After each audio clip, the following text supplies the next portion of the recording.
میرے ایک مقدمہ ایک عدالت میں تھا اور میں بڑا پریشان رہتا تھا اس سے. وہ جج مجھے دیکھتے ہی ہول فول بکتا تھا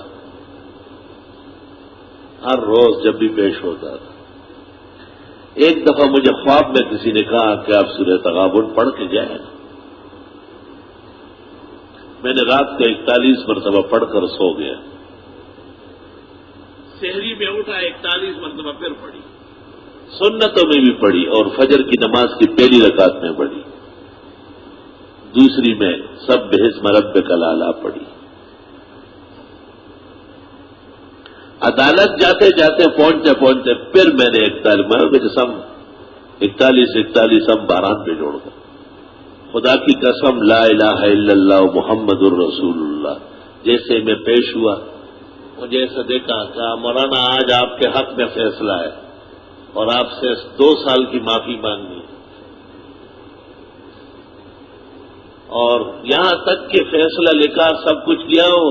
مجھے کہا آپ کو میں اپنی گاڑی میں گلشن چھوڑ کے آتا ہوں. جج کیا میں نے کہا اللہ اس صورت میں آپ نے کیا کمالات رکھے اور ہم اس سے نادان اور بے خبر ہیں. دنیا و دین کے ہر مشکل کے لیے آپ اس کو پڑھا کریں. پڑھتے پڑھتے آپ کا وظیفہ بن جائے گا. پھر اس کو آپ پڑھیں گے تو آسمان و زمین آپ کے کہنے سے ہلیں گے حرکت کریں گے. یاد رکھنا بھولنا نہیں. الہی تیری چوکھٹ پر بھکاری بن